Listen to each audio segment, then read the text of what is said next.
스스로 종이 되는 삶이란 제목으로 하나님 말씀 함께 나누겠습니다. 제가 자주 쓰는 말 중에 호구라는 말이 있습니다. 호구, 호랑이 호자에 입구자를 쓰지요. 그래서 문자적으로는 호랑이 입입니다. 매우 위태로운 처지나 상황을 가리킬 때 호구라고 한답니다. 그리고 바둑에서도 호구라는 말을 쓰지요. 바둑 한 돌을 둘러서 세 점으로 에워쌀 때 이게 호랑이 입 모양 같다라고 해서 한 점만 놓으면 이 점이 죽을 수 있는 그 상태, 그 위태로운 상태죠. 근데 일반적으로 보통 쓰는 의미는 이 호랑이 입에 들어가는 것처럼 한 번 빠지면 나오지 못하고 당하기만 하는 어리숙한 사람, 이 사람을 호구라고 한답니다. 여러분 혹시 나는 호구 같아 이런 생각을 해본 적 있으세요? 나 왜 이렇게 살지? 나는 왜 이렇게 손해보면서 살지? 이거 또 당할 것 같은데 또 이 길을 가야 되지? 이런 생각 혹시 해보신 적이 있으십니까? 저는 바울이 이 호구 같은 말을 듣지 않았을까? 그런 생각을 해봅니다. 18절 말씀을 함께 한번 보면 좋을 것 같아요. 18절 말씀 제가 한번 읽어드립니다. 그런즉 내 상이 무엇이냐? 내가 복음을 전할 때에 값없이 전하고 복음으로 말미암아 내게 있는 권리를 다 쓰지 아니하는 이것이로다라고 얘기합니다. 그 자기에게 상이 있는데 하나님 주시는 상이 있는데 그 내용이 뭡니까? 경제적인 지원을 받지 않고 값없이 복음을 전하고 그리고 복음으로 말미암아 내게 있는 그 권리를 다 쓰지 않는 것, 이것이 내가 받을 상이다. 내가 받을 보상이다. 이렇게 이야기하는 거죠. 세상에 이런 호구가 있을까? 그런 생각을 할 수가 있습니다. 자기는 또 건축업, 천막 만든 일을 하니까 수입이 있으니까 뭐 그렇게 할 수 있다고 해도 다른 사람들은 어떻게 되는 겁니까? 사실 이런 사역자가 있다면 동료 다른 사역자들에게도 민폐가 될 수도 있는 거죠. 그래서 5절 말씀을 보시면 사실 그런 일들이 있었어요. 5절 말씀 한번 제가 읽어드릴게요. 우리가 이거는 이제 바울과 바나바로 보기도 하고 소스테네로 볼 수도 있지만 바울과 바나바 같은 다른 우리가 다른 사도들과 예수님의 12제자들이죠. 주의 형제들 유다와 야고보 같은 주의 형제들 게바, 베드로죠. 이들은 믿음의 자매된 아내를 데리고 다닐 권리가 있었다는 거예요. 그 실제로 믿음의 자매가 된 아내를 데리고 다니면서 경제적인 지원을 받았다. 바울이라고 해서 그런 권리가 없겠느냐라고 하는 거죠. 사도 바울이 물론 결혼을 안 했지만은 그런 지원을 받을 수 있는 권리가 있는데 바울은 그걸 사용하지 않았다. 그러나 바울도 이것이 그렇게 쉽지 않은 것을 인정했어요. 우리가 읽진 않았지만은 이 앞부분에 읽어보면 구약 성경에도 성전이나 제단에서 섬기는 사람들이 재정 지원을 받았다는 것, 이것을 인정합니다. 구약 성경도 이 일꾼들에 대해서 재정 지원했다. 예수님은 또 어떻게 말씀하셨을까요? 마태복음 10장 10절에 제가 읽어드립니다. 여행을 위하여 배낭이나 두벌 옷이나 신이나 지팡이를 가지지 말라. 이는 일꾼이 자기의 먹을 것 받는 것이 마땅함이라 말씀하셨어요. 복음 전하라고 보내시면서 옷이나 신이나 지팡이 많이 가져가지 말라. 무슨 말입니까? 지원 받으면서 하라는 것. 그냥 가져가는 게 편하죠. 근데 예수님은 이 복음을 위해서 일하는 사람들이 자기 먹을 것 받는 것이 마땅하다. 이렇게 얘기를 한 겁니다. 누가복음 10장 7절을 한번 다 함께 읽어볼까요? 누가복음 10장 7절. 함께 읽습니다. 시작. 그 집에 유하며 주는 것을 먹고 마시라.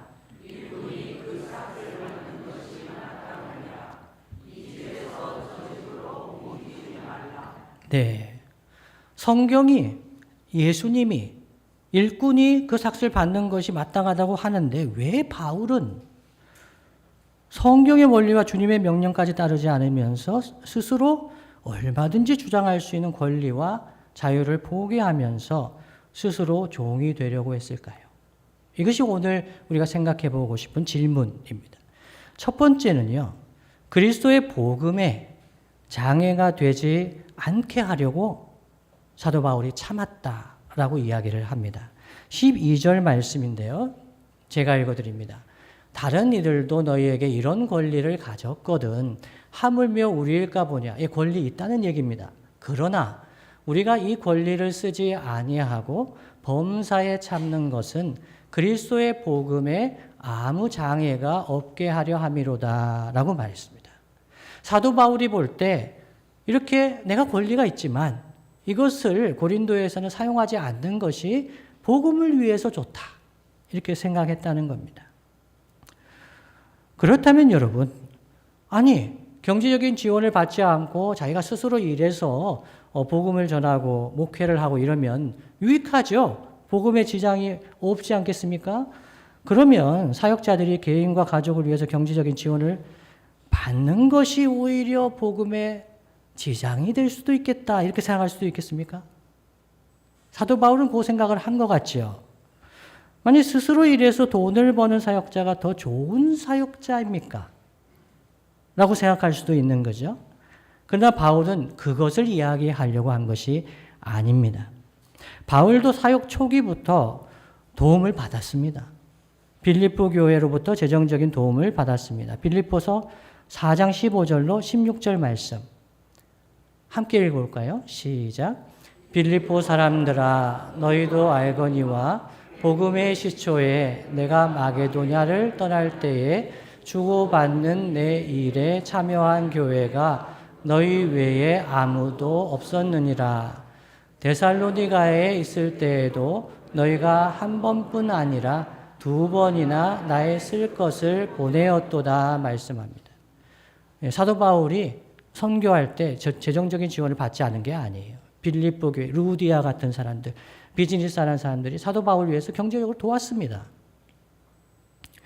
그런데 고린도 지역에서는 조금 다릅니다. 고린도 지역에서는 사역 초기부터 일을 하면서 복음을 전했습니다.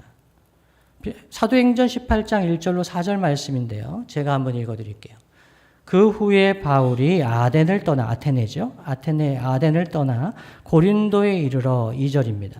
아굴라라 하는 본도에서 난 유대인 한 사람을 만나니 글라우디오가 모든 유대인을 명하여 로마에서 떠나라 한 고로 그가 그 아내 브리스길라와 함께 이달리아로부터 새로 온지라. 바울이 그들에게 가매. 고린도에서 브리스길라와 아굴라를 만났어요. 3절입니다. 생업이 같으므로 함께 살며 일을 하니 그 생업은 천막을 만드는 것이더라 라고 합니다. 고린도에 사람들이 축제도 많았고 그래서 단기간 이주하는 사람들이 많아서 천막 만드는 일이 아주 잘 됐습니다. 사도 바울의 이 부업, 이 천막 만드는 지금 같으면 건축 일이거든요. 그러니까 선교사님이 어떤 지역에 가가지고 선교를 할 때 건축 일을 하면서 복음을 전했다 이렇게 생각하시면 좀 이해가 도움이 될 것 같습니다. 근데 고린도에 갔는데 일을 하다가 브리스길라와 아굴라를 만났어요. 생업이 같아가지고 함께 살면서 일을 하면서 4절에요. 안식일마다 바울이 회당에서 강론하고 유대인과 헬라인을 권면했습니다.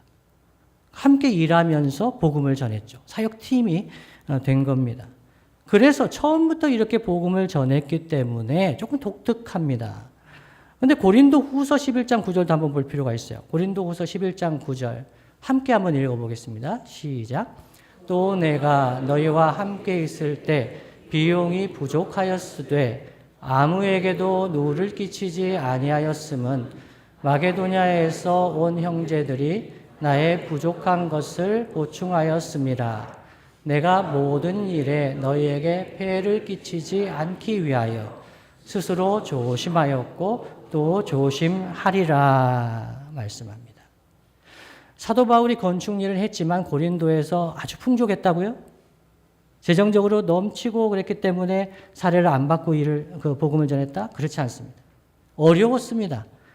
경제적으로 부족했습니다. 그렇지만 아무에게도 누를 끼치지 아니하고 싶었습니다. 그래서 마게도니아에서 온 빌립보나 데살로니가 그쪽에서 온 형제들이 그 부족한 것을 보충해 줬다라고 합니다. 왜요? 내가 모든 일에 너희에게 폐를 끼치지 않기 위해서 스스로 조심하고 조심했다는 겁니다. 이를 통해서 우리가 한 가지 분명하게 알 수 있는 것은 바울이 넉넉해서 지원을 거절한 것은 아니었다는 겁니다. 부족했습니다. 근데 어떤 이유에서든지 바울이 적어도 고린도 지역에서는 자기의 권리를 주장하는 것이 복음을 전하는 데 도움이 되지 않는다. 도리어 장애가 되고 지장이 된다라고 생각했기 때문에 그 권리를 주장하지 않았습니다. 특히 고린도 교회에 그런 약한 형제가 있었다고 추정하는 분들이 많습니다. 경제적인 문제를 바울이 지원을 요청했을 때 시험에 들 만한 형제들이 있을 수 있었다. 예를 들면 이렇습니다. 그 당시 아테네나 고린도 이 지역의 중심 도시거든요.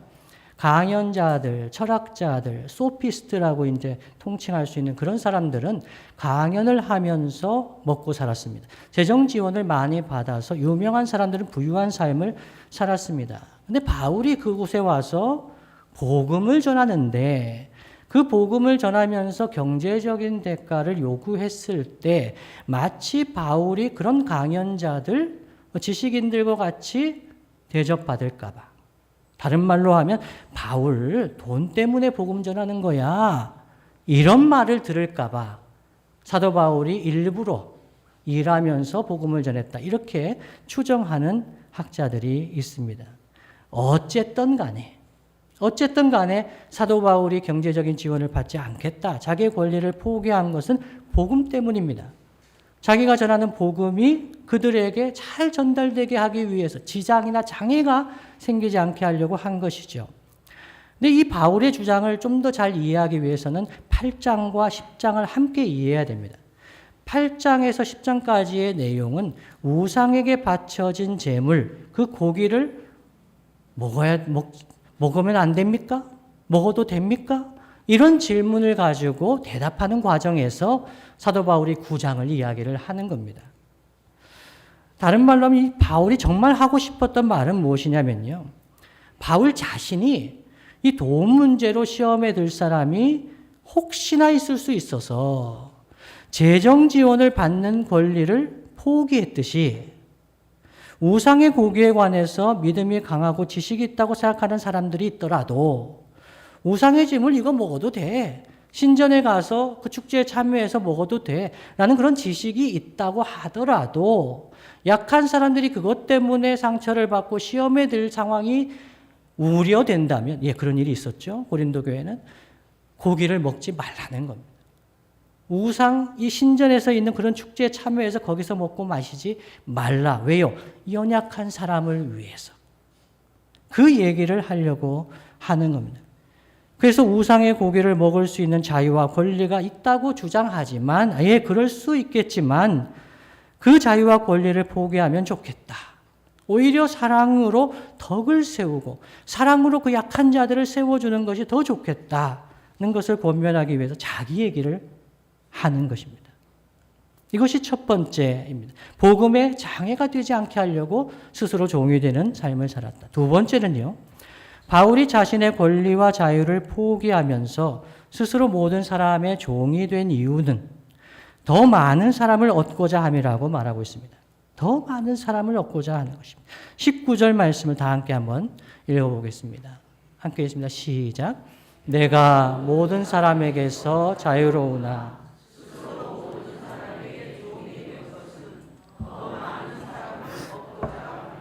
아멘.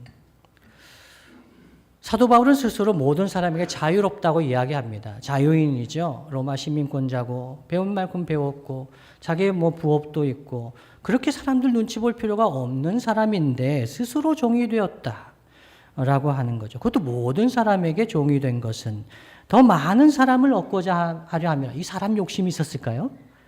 사람에게 복음을 전하기 위해서라는 것이죠. 여기서 모든 사람에게 종이 되었다는 것은 사도 바울이 무조건 노예처럼 상대방의 비위를 맞추어졌다 이런 의미가 아닙니다. 목사님, 스스로 종이 되어야 된다니까 너무 부담스러워요. 내 주변에 있는 사람들에게 다 그러면 종같이 그 사람들 비위 맞춰주고 그렇게 행동해야 될까요? 그런 얘기를 하고 있는 것이 아닙니다. 바울은 그런 사람이 아니었습니다. 사람 눈치 보는 사람이 아니었습니다. 갈라디아서 1장 10절 말씀이 이렇게 증언하죠. 이제 내가, 바울의 얘기입니다. 이제 내가 사람들에게 좋게 하랴, 하나님께 좋게 하랴, 사람들에게 기쁨을 구하랴. 내가 지금까지 사람들의 기쁨을 구하였다면 그리스도의 종이 아니니라 라고 합니다. 사도 바울은 사람들에게 어떻게 잘 보이게 하기 위해서, 많은 사람들로부터 인기를 얻기 위해서, 자기를 반대하지 않게 하기 위해서 그렇게 사람들 비위 맞추는 그 얘기를 하고 있는 게 아닙니다. 여기서 모든 사람에게 종이 되었다라고 하는 의미는 엄격한 자기 절제를 의미하는 표현입니다. 원어를 문자적으로 번역하면 나 자신을 종으로 삼았다는 겁니다. 나 자신을 종으로 삼았다. 왜 그랬을까요? 타인의 종이 되었다는 말이 아니라 어떤 사람을 대하든지 더 많은 사람, 한 사람이라도 그 사람을 주님께 인도하기 위해서, 예수님의 사랑을 알게 하기 위해서 그가 스스로 절제했다는 겁니다. 자기의 권리와 자유 주장할 수 있습니다. 그렇지만 그것을 내려놓았다는 겁니다. 바울이 자신의 권리와 자유를 스스로 포기한 것은 그 자체가 목적이 아니었습니다. 내가 이렇게 내 권리를 포기하고 이러니까 내가 다른 사람보다 더 성숙한 사람이다. 이것을 칭찬을 받으려고 한 것이 아니었습니다. 그리고 사도 바울이 항상 그렇게 모든 사람에게 비위를 맞추면서 포기한 삶을 살았던 것도 아닙니다. 권력자들 앞에서는 그 누구보다도 당당했습니다. 하나님 말씀 증거하는데 거침이 없었습니다. 사람에게 잘 보이려고 그렇게 살았던 사람이 아닌 것이죠. 그러나 더 중요한 목적, 더 많은 사람에게 이 복음이 증거되게 하기 위해서 내가 가진 권리와 자유가 장애가 된다면 포기할 수 있다는 것을 이야기하고 있습니다. 그렇게 포기했다는 것이죠. 저는 이 바울의 모습에서 예수님의 모습을 볼 수 있다고 생각합니다.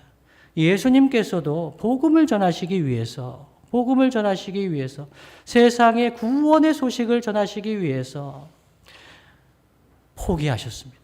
예수님의 권리와 자유를 포기하셨습니다. 빌립보서 2장 5절로 11절에서 이렇게 말씀합니다. 빌립보서 2장 5절 말씀입니다. 너희 안에 이 마음을 품으라. 곧 그리스도 예수의 마음이니. 6절이요. 그는 근본 하나님의 본체시나 하나님과 동등됨을 취할 것으로 여기지 아니하셨다라고 합니다. 예수님은 하나님이십니다. 그냥 그 하늘에 계시면 됩니다. 그런데 하나님과 동등됨을 취할 것으로 여기지 아니하셨다. 7절에요. 오히려 자기를 비워 종의 형체를 가지사 사람들과 같이 드셨다. 사람이 되셨다는 거죠. 성육신 하셨다는 것으로 표현합니다. 그래서 8절에 보면 사람의 모양으로 나타나사 자기를 낮추시고 죽기까지 복종하셨으니 곧 십자가에 죽으심이라 말씀합니다. 예수님은 하나님이신데 하나님과 동등됨을 취할 것으로 여기지 아니하시고 자신의 권리와 자유를 주장하지 않으시고 그것을 포기하시고 사람이 되셨다는 겁니다. 왜요? 왜 이렇게 하셔야 됩니까? 예수님은 역사상 제일 되는 호구입니다. 왜 이런 삶을 살아야 됩니까? 예수님은 왜 그렇게 하셨다 그러죠? 9절에요. 이름으로 하나님이 그를 지극히 높여 모든 이름 위에 뛰어난 이름을 주사 높임을 받으시려고요? 그것이 아닙니다. 10절에요. 하늘에 있는 자들과 땅에 있는 자들과 땅 아래에 있는 자들로 모든 무릎을 예수의 이름에 꿇게 하시고 11절에요. 모든 입으로 예수 그리스도를 주라 시인하여 하나님 아버지께 영광을 돌리게 하셨느니라 말씀합니다. 모든 입으로 예수 그리스도를 주라 시인하여 예수 그리스도를 주라 시인하는 것, 이것이 뭘까요? 복음의 결과입니다. 복음을 듣고 어떤 복음이든지 복음을 듣고 들은 사람들의 반응, 그것은 예수님이 주님이십니다. 예수님이 메시아이십니다. 예수님이 그리스도이십니다. 예수님이 나의 문제에, 우리의 가정의 문제에, 이 나라 이민족의 문제에, 세계 열방의 문제에 예수님이 답입니다. 예수님이 메시아입니다. 예수님을 믿으면 구원을 받습니다. 예수님을 믿으면 만물이 회복되는 하나님 나라의 회복의 역사 가운데 들어가게 됩니다. 하나님 나라 백성으로 살게 됩니다. 그 복음을 듣고 모든 입으로 예수 그리스도를 주라 시인하여 하나님 아버지께 영광을 돌리게 하시려고 예수님께서 하나님이신데 하나님과 동등됨을 취할 것을 여기지 아니하시고 권리와 자유를 포기하시고 사람이 되셔서 사람 되신 정도가 아니라 십자가에 죽기까지 복종하셨다. 이것이 예수님의 삶이었고 우리 신앙의 선배들의 삶이었고 바울의 삶이었습니다. 오늘 말씀 우리 삶 가운데 적용해 본다면요. 첫 번째는요. 사랑하면 스스로 종이 됩니다. 사랑하면 스스로 종이 됩니다. 이 말씀을 아무리 읽어도 이 사랑하지 않으면 내가 종이 될 이유가 없습니다. 내 권리와 자유를 포기할 이유가 하나도 없습니다. 그런데 사랑하게 되면 스스로 종이 됩니다. 여러분 기성세대 성도님들이 볼 때 요즘 청년들이 열정이 있어 보입니까? 끈기와 절제가 부족해 보입니까? 기성세대 분들만 마음으로 생각해 보십시오. 나는 예전에 아무것도 없었는데 맨 땅에서 해야 되게 이렇게 열심히만 하면 될까? 근데 요즘 청년들은 왜 이렇게 힘이 없어 보이나? 열정이 없어 보이나? 절제나 이런 게 없어 보이나? 이런 생각을 하시는 기성세대가 있다면 착각입니다. 요즘 청년들은 어느 기성세대보다 훨씬 더 열정이 있습니다. 뭔가 목표를 정하면 무섭게 절제할 수 있습니다. 스스로 종이 될 수 있습니다. 해도 안 되는 절벽이 있기 때문에. 우리 예전보다 지금 세대는 뭘 해도 세계적입니다. 청년들은 세계적입니다. 열정이 있는 사람들입니다. 그 목표를 잡으면 스스로 종이 됩니다. 스스로 자기를 절제합니다. 매진할 수 있는 청년들입니다. 다이어트를 예로 들어볼까요? 기성세대 다이어트 잘 성공합니까? 못합니까? 하는 분도 있지요. 청년들은 대단합니다. 정말 자기 절제가 엄청납니다. 다이어트 해냅니다. 미모는 어떻습니까? 저는 청년들 보면 정말 아름답습니다. 세계적입니다. 어느 나라, 어느 민족에 가보십시오. 우리 청년들만한 아름답고 멋있는 청년들이 있습니까? 자기 미모를 가꾸는데 정말 열심입니다. 취미생활, 건강은 어떻습니까? 청년들 정말 건강 생각합니다. 1청년과 2청년이 다르죠? 1청년은, 죄송합니다. 특정 청년부를 얘기하면 안 되는데, 1청년은 맛있는 거 먹죠? 2청년은요? 몸에 좋은 걸 먹습니다. 절제를 하지 않는다. 이렇게 생각하지 않으셔도 됩니다. 여행이나 스포츠나 뭐든지 정말 잘합니다. 사람들은 그렇게 뭔가를 사랑하게 되면 권리와 자유를 기꺼이 스스로 포기합니다. 기성세대는 특히 저는 어머니를 생각하게 되었습니다. 우리 어머니들은 스스로 호구가 된 분들입니다.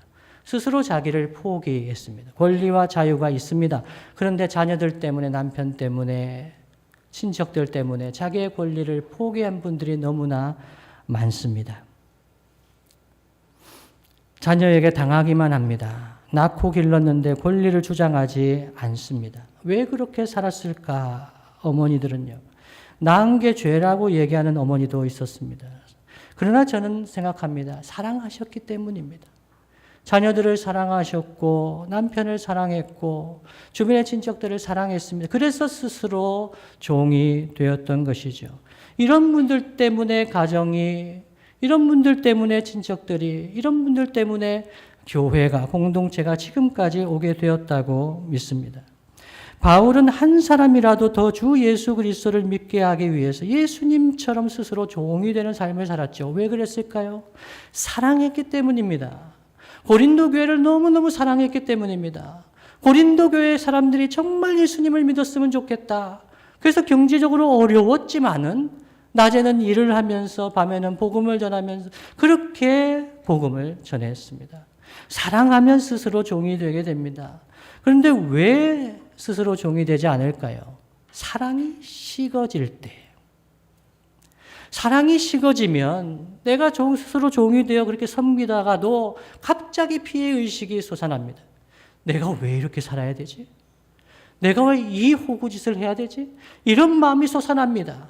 그럴 때마다 신앙의 선배들은 새벽에 주일에 예배 가운데 엎드릴 때 내가 어떤 사랑을 받았는지, 주님이 원수 같은 죄인 중에 괴수 같은 나를 위해서 십자가를 지셨다는 것을 깨닫게 되면서 다른 사람들을 긍휼히 여기는 마음이 생기고, 새벽에서 새벽 기도하고 돌아올 때 저도 지금 기억합니다. 어머니가 돌아와서 제가 자는 줄 알고 제 머리에 손을 얹고 기도해 주시던 어머니.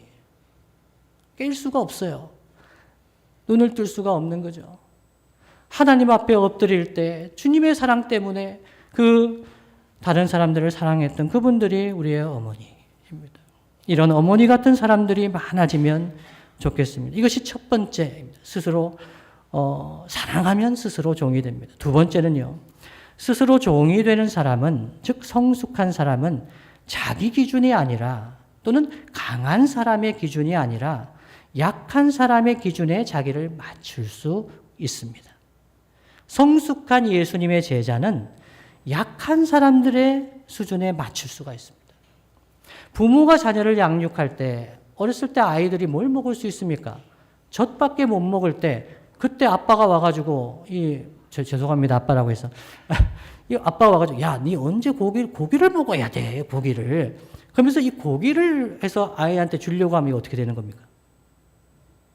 큰일 나는 거죠. 큰일 나는 거죠. 탈이 나서 정말 응급실 바로 가야 될 수도 있어요. 근데 이 아이에게 젖을 먹일 때, 이유식을 먹일 때 남편들은 그 비슷한 걸 먹어야 됩니다. 이유식이 남으면 남편에게 옵니다. 요즘에는 안 그렇습니까? 예전에 저 이유식 많이 먹었더랬습니다. 예, 아이에게 맞추는 겁니다. 아이에게 맞추면 왜 이렇게 양념이 안 돼 있어? 아이가 먹는 걸 먹는. 부모가 왜 이래야 되죠? 사랑하기 때문에 그렇습니다. 사도 바울이 고린도교의 성도들을 보면서 누구의 기준에 맞춥니까? 강한 사람의 기준에 맞추는 게 아닙니다. 약한 사람들의 기준에 맞춥니다. 그렇게 권리와 자유를 우리가 좀 포기하자. 왜요? 우리가 지식이 있다고 하면, 우리가 좀 더 성숙하다고 하면 그렇게 하자는 겁니다. 그런 교회와 성도는 권리와 자유가 있더라도 만일 복음 전파에 장애가 된다면 포기할 수가 있습니다. 예를 들면 교회 세습에 적용해 볼 수가 있습니다. 교회의 담임 목사직을 자기 혈통의 아들에게 또는 사위에게 물려줄 수가 있습니까? 없습니까? 법적으로 얘기해서. 예. 없습니까? 있습니까? 법적으로 담임 목사직 세습을 할 수 없다고 규정한 교단이 있습니다. 근데 그 교단에서도 합니다. 그냥 당회에서 결정하고 교회에서 공동회의 결정했다면 적법하다고 해서 할 수 있다고 얘기를 합니다. 여러분, 할 수 있다고 해서 다 해도 되는 건 아닙니다. 왜 그럴까요? 권리와 자유가 있다고 해도 그것이 복음 전파에 장애가 된다면, 하나님 나라 복음 전파에 장애가 되고 약한 사람에게 시험이 된다면 성숙한 교회와 성도는 하지 말아야 합니다. 왜 하지 말아야 될까요? 사람들이 볼 때 교회는 이미 기득권층이 되었습니다. 어제 배덕만 교수님의 특강에서도 한국의 파워 엘리트의 몇 퍼센트가 기독교인이라고 했죠? 40%가. 전문직에 있는 파워 엘리트의 40%가 크리스찬입니다. 이미 교회는 기득권 구조 안에 들어와 있습니다. 그런데 어느 교회의 담임 목사직을 여러분 회사에서도 승계할 때 어렵습니다. 사람 눈치를 보게 되어 있습니다. 그런데 교회가 혈육에게 그리고 사위에게 담임 목사직을 물려준다. 이러면 교회 밖에 있는 사람, 약한 사람들이 어떻게 생각할까요? 아, 교회는 기업이구나. 교회는 그냥 사람들 단체보다 더 못하구나. 이런 생각을 하게 되는 거죠. 교회가 말로는 하나님의 교회라고 얘기를 합니다. 교회의 머리가 주님이라고 이야기를 합니다. 그것이 복음의 내용 아니겠습니까? 그런데 그 삶이 전혀 안 닮았습니다. 세상 기업에서도 그렇게는 안 할 것 같은데 교회가 할 수 있다고 해도 하지 말아야 될 일이 있습니다. 권리와 자유를 내려놓아야 하는 일입니다. 그런데 요즘에는 다른 종류의 양상이 번져나가고 있답니다. 목회를 하시다가 마지막에 교회를 목회자가 소유하면서 은퇴를 거부하며 소유하는 그런 일들이 번져나가고 있다고 합니다. 교회를 위해서 헌신했기 때문에, 교회를 위해서 처음에 집기를 사고 이럴 때 자기 돈을 넣었기 때문에, 그래서 교회를 문을 닫아야 되는데, 이 재산을 노회나 헌납을 해야 되는데 하지 않는 겁니다. 이것은 내 재산이라고 하면서 그렇게 교단을 탈퇴하는 일들이 현재 벌어지고 있습니다. 우리 교단에도 벌어지고 있습니다. 왜 그럴까요? 자신의 권리와 자유를 복음보다 더 소중하게 생각하기 때문입니다. 교회는 이렇게 하지 말아야 합니다. 할 수 있어도 하지 말아야 합니다. 말씀을 마무리하겠습니다. 주님이 사랑하시는 성도 여러분, 복음에는 능력이 있습니까? 복음에는 능력이 있을까요? 주 예수 그리스도를 구주 주님으로 믿으면, 주님이 그리스도라고 믿는 그 믿음이 있으면 이 복음에 능력이 있습니까? 그런데 왜 복음의 능력이 나타나지 않을까요?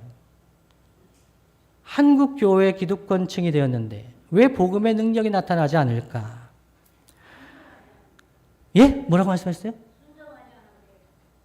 순종하지 않아서 그렇다는 겁니다.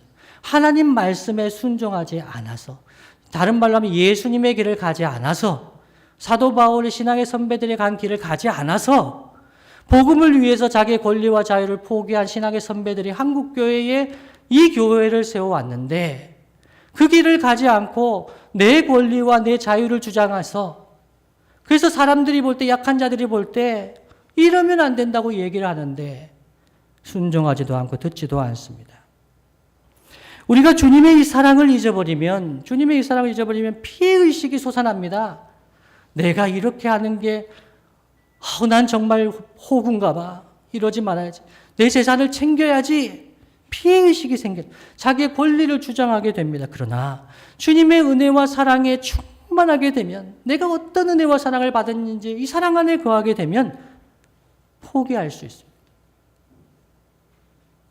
스스로 종이 될 수가 있습니다. 새 가족이 올 때 어떤 영혼들을 위해서 포기할 수가 있습니다. 저는 그때 복음의 능력이 나타난다고 생각합니다.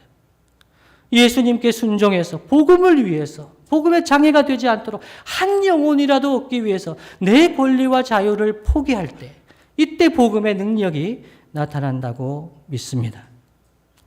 그런데 요즘 교회와 성도는 권리와 자유를 주장하는 것에 너무 민감해진 것 같습니다. 복음과 하나님 나라를 위해서 호구가 되려고 하지 않기 때문은 아닙니까? 복음의 능력이 나타나지 않고 오히려 정치와 권력과 돈의 능력을 의지하고 있는 것 같습니다. 올해 전도위원회는 이웃사랑 복음잔치를 하지 않기로 결정했습니다. 왜요? 복음 앞에 서기 위해서입니다. 한 사람이 많은 영혼을 얻으려고, 그러나 그 영혼을 구원하기 위해 하나님의 이 복음이 무엇인지, 이 복음을 받은 우리가 어떻게 살아야 하는지, 그 복음 앞에 서기 위해서 행사는 중단하지만 더 복음 앞에 진지하게 서기 위해서 어제 복음 특강을 듣고 오늘 오후에 전도 콘서트로 모입니다. 우리가 정말 복음을 위해서 스스로 종이 되는 삶을 살았는지, 아니면 그냥 사람들을 이용하는 것 같이 그냥 이번 한 번만 와봐. 다 압니다. 그분들은 한두 번 오신 분들이 아닙니다. 어제 복음 특강을 듣지 않았습니까? 다 압니다. 복음의 능력이 있는지 다 압니다. 성도 여러분, 지금 곳곳에서, 이 나라 이 민족의 곳곳에서는 자신의 권리, 국민의 권리가 침해받고 있다며 분노하고 있습니다. 헌법기관인 선거관리위원회에서 주관한 지방선거의 투표용지가 부족하여 다수의 국민의 참정권이, 헌법적인 권리가 침해당했습니다. 민주적이고 자유로운 대한민국을 위해서 피땀 흘린 선배들에게 매우 부끄러운 일입니다. 절대로 묵과할 수 있는 일이 아니죠. 나의 권리인 동시에 우리의 권리이고 이웃의 권리이지 않습니까? 교권은 어떻습니까? 학교는 어떻습니까? 2023년에 서울 서희초등학교에서 안타까운 일이 있었습니다. 어제 갔습니다. 그러나 지금 학교는 크게 달라진 것이 없다고 합니다. 선생님들은 선생님들대로, 학생은 학생대로 권리를 보호받고 있지 못합니다. 사람들의 관심에서 사라져가고 소외되고 있는 것 같습니다.